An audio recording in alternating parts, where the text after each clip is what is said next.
What's up, everyone? It is a beautiful day to be alive. Y'all, I have an awesome video for you today. I go fishing on the Juno Beach fishing pier. Now, this is a place that's very special to me. It's where I got my nickname, Juno Ryan, the name of this channel, my name on my Instagram, and I go chasing after what's called a snook.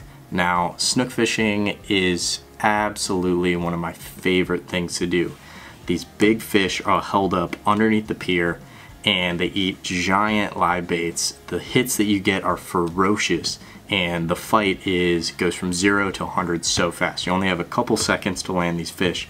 Otherwise, they're gonna head straight for some structure and they break you off.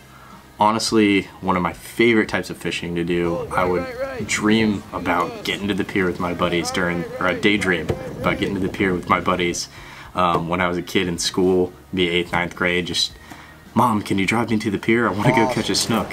So it's awesome. This was filmed back when I was on leave in Florida. Obviously now I'm in Japan.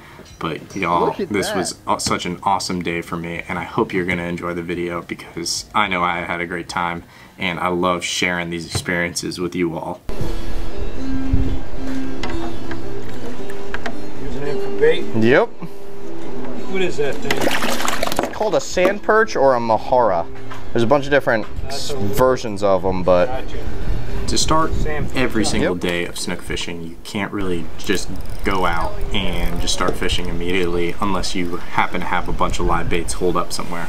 So the first thing you got to do is catch some live baits. Best thing is to fish for what's actually there. Go ahead and wet so on this day, for instance, we are fishing for big sand perch. These sand perch sit in the surf area of the pier, so real close to the beach, and you'll see them a lot of the time. You look down at right where the beach will drop off and you'll see them kind of hold up.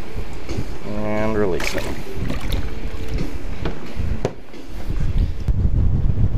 So you present just a little piece of shrimp.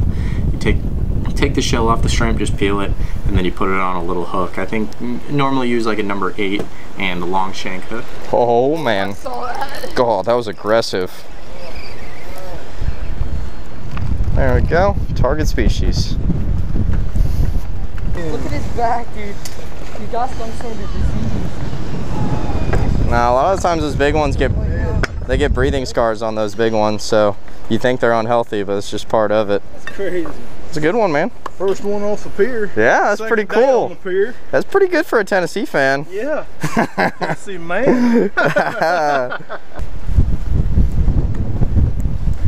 that. Look at that. Hey, even a blind squirrel, you know how it goes. Hey, you don't throw this off the pier, dude. No, put him, I'll show you how to put him back in. Here you go. Just cut that bad boy.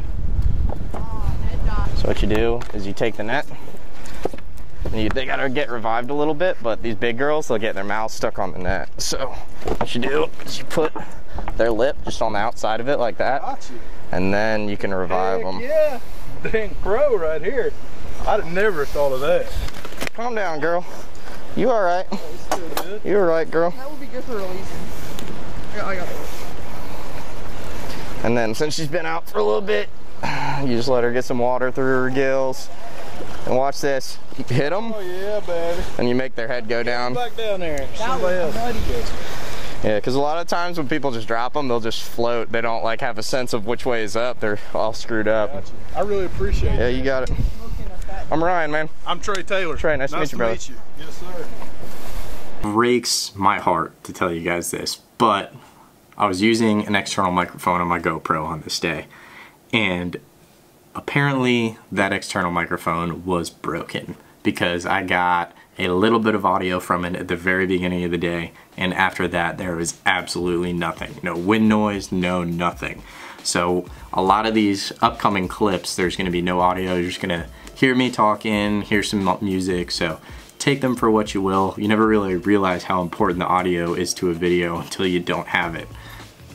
So I'm on the phone with my friend Victor, and I just feel this absolutely ferocious hit, just thump. And I set the hook, and I'm fighting this fish, giving him all I got while I have my phone in my hand, smashed up against the handle of the reel, cracked the frickin' screen protector. If I didn't have that, my phone would have been just ruined. and I'm fighting the fish, and then boom, fish is off. I was sitting there, tail walking him. He was head out the water, waiting for a net. Unfortunately, the hook just didn't get him very good, I guess, and the significant amount of pressure I had ripped out of his lip. Now, pretty much immediately after I lost that fish, a rainstorm and a lightning storm started to move in. Fishermen and spectators already saying life pod raised the red flag. We have to close the pier. Please exit the pier immediately. Thank you. What's that? The pier, unfortunately, it's privately owned, and they want to look out for the anglers out there. So if there's lightning in the near area, they have to make you leave. So I go, I pack up all my stuff, I leave my live bait tank out there. You know what? If someone wanted to steal my baits, they could steal my baits. I had a feeling that they were going to be okay.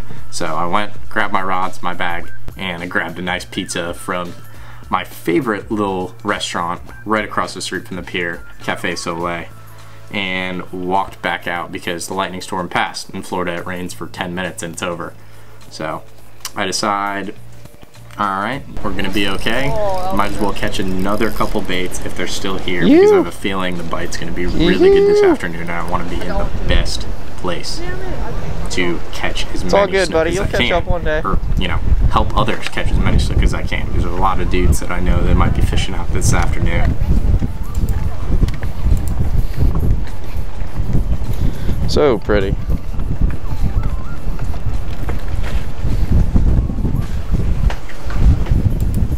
So I load up on a couple more, and I decide to walk out closer to the end. And as soon as I put the bait down, I just feel a ferocious hit. And I can remember saying, come on, because the fish was just kicking my butt at first. I finally get her up to the top, and I make a rookie mistake of letting her head get down. And almost she gets me on a piling, but somehow I managed to get her out. At this point, I'm breathing heavy, huffing and puffing, because this is probably one of the biggest fish I've caught in the last year. I don't get to do this like I used to. So I call to the end for someone to come and grab a net.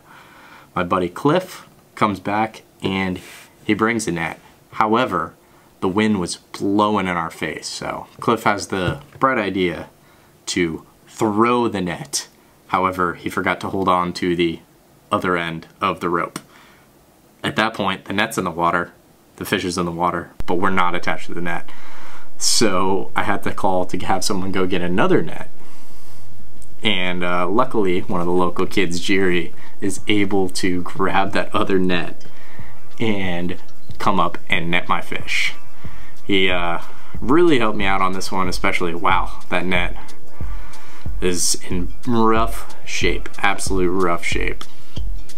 But Jerry's able to help me out and grab that guy, and I was stoked. It was one of the first times in a long time that I landed a large snook off the pier like this. Really, it's a special feeling. It's a special place, you know, something I grew up doing. The nostalgia aspect of it, you really can't explain until you do it. But snapped a couple quick pics real quick, and I was super excited to, you know, get those pics and then get her back in the water, get her back on the day. So put her back down in the net, and I got another bait real quick. As soon as I drop that other bait, and I'm about to put my rod down and go help someone out, gets hit. And unfortunately, I was not ready. That fish was on structure immediately and broke me off, made me look like a freaking first timer, and I had to do the walk of shame in front of the rest of the anglers on the pier. So I hurry up, rig back up, and go and grab another sand perch because I want to get out there. I know the snook are feeding. I absolutely know it. You could feel the pressure dropping from another storm trying to roll in. And that pressure drop really, really makes them just key in on these baits. So I put that other bait under, and it's not 5 minutes, but I get hit again. And it's another really nice fish. This time I'm able to subdue her a little bit quicker until she gets her head back under. I made the rookie mistake again of letting her get her head back under, and she drags me down the rail. 16-year-old me would absolutely make fun of that guy that getting drugged down the rail by a fish after he had already had its head out the water. Luckily, my buddy Jack was there to get out and net the fish right away so we could get her back in the water. Finally, we get this fish subdued and get her in the net. I was stoked. This is the second big fish that I've caught in like the last 30 minutes. It's a great feeling when it all comes together, because so many times you go on these trips, even in something that you know how to do and you've done plenty of times before, and the fish still school you and they still win. But I was stoked. I got a couple good quick picks with this girl, put her back in the net, and let her off to swim another day. So we just got that second fish. Normally what happens is these fish are out here spawning all day long. So they're all sitting offshore, kind of like off the front of the pier. They're not really feeding. They're not really worried about that. They're worried about getting it on with each other. So as the day continues on, get out of the wind for a second, the day continues on, what they'll do is they'll cruise from offshore to inshore towards the beach to start feeding. So what we do is we catch all our bait during the day, like you guys saw earlier, and then we take it here and wait till right about now, it's about 6:45, and we start fishing our baits, because the fish are coming down and they're gonna start feeding. They're gonna feed all night, but they're gonna start right about now. So now's when we're gonna start getting them. Cross our fingers we get a couple more. Now at this point, everyone on the pier that did their due diligence in the middle of the day when the snook weren't around and caught a bunch of live baits are just reaping the benefits of that preparation. Buddy Jack over here, you know, hasn't spent a lot of time fishing on the pier, but he finally got a bait down, and he got a really nice snook. Real big female. Just absolutely stoked for him. And I was lucky enough to be there to net it for him, you know. And sometimes, y'all, the most rewarding thing is seeing a fellow angler hook up. And that's just, you know, and seeing them be successful at something, especially if they haven't experienced what you've experienced, and you get to see them go through that same amount of emotions and everything like that. Now, as soon as I net that fish for Jack, I get whacked. And of course I missed the fish because I wasn't holding on to the rod, and really you increase your chances significantly when you're holding on to the rod.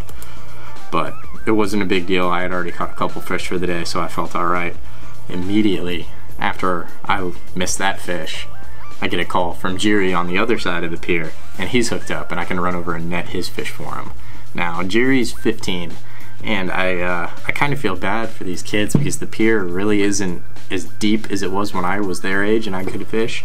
So it being not as deep, it doesn't hold bait like it used to. It doesn't hold bait, that means it doesn't hold fish like it used to. So the populations I feel like are very similar, but it doesn't hold the fish because the habitat isn't exactly the same due to a bunch of beach renourishment and other political things. But it's awesome to see this younger generation out there still enjoying what I grew up enjoying. After I netted that fish for Jerry, I get a quick hit on a fresh bait that I put out. Now this fish wasn't as big, and I was pretty darn excited, so I went ahead and didn't wait for a net, and I flipped this one. It was small enough that I didn't have to wait for a net. In retrospect, I probably should have. It probably would have been better for this fish if I would have waited for a net. It would have handled it with a little bit more care, but unfortunately I was excited, just kind of in the moment, and I cranked her up real quick. Luckily she wasn't freaking out too bad and didn't beat herself up on the deck, but probably wasn't as bad, wasn't as good of an idea. Now we're getting into the part of the day where I just decided to stop fishing and start filming everyone else. There was snook going off, and then there were also black tips. This rainstorm rushes in, but we see these black tips swimming out on the south side of, or north side of the pier. And immediately I give Clayton a bait, and he hooks this black tip. Absolutely, I don't see him. Or just wrecks the sand perch that he throws out in front of it. Oh, by the way, Oh yeah, I know that. Got him on. We got him. Got him on. I got you. I'm gonna go after Alright, I'm done. Give you the good way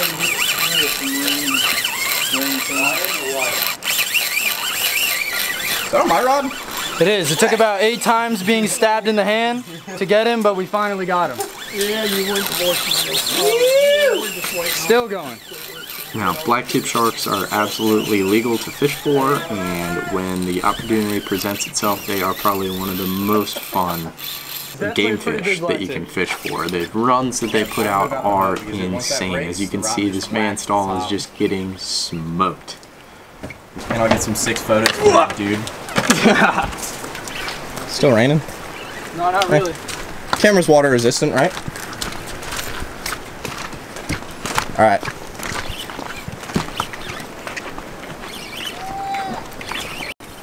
What happened? He done cut me off. That's what happens when you don't use wire. He bit my line and he cut the line. He almost spooled my freaking reel. Alright, time to fish a bait. Rain stopped. Let's get back on him. Don't worry, I'll hold your bait for you. I'll bait your hook.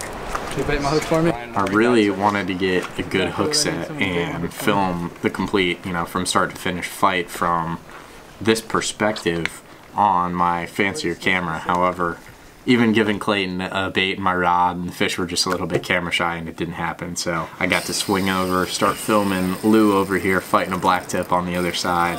Probably one of the happiest guys on the pier. He just loves fishing. Super nice dude. And he just gets blown up on by a big black tip when he pitched a bait out to it.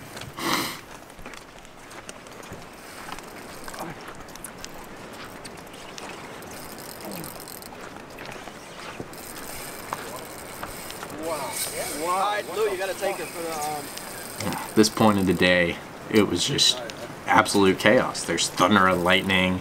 The lifeguards had left. No one was kicking us off the pier anymore. Everyone's hooking up, whether it be black tips or snook, or there was a giant lemon shark swimming out underneath the pier. People were just, there was so much activity, and trying to capture it all on one camera almost seems kind of silly in retrospect.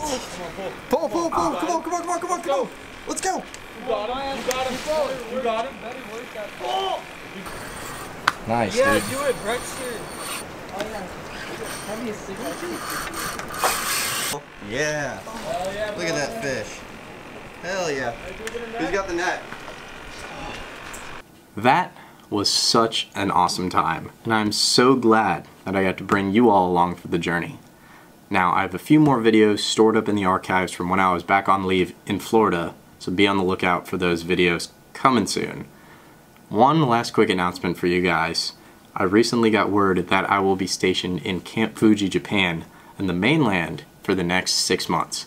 Now, I have no clue about any fishing opportunities in Camp Fugi, and I really don't know what to expect in general, but I do know one thing.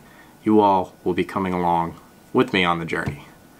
So be on the lookout for your boy, Juno Ryan, coming at you from mainland Japan.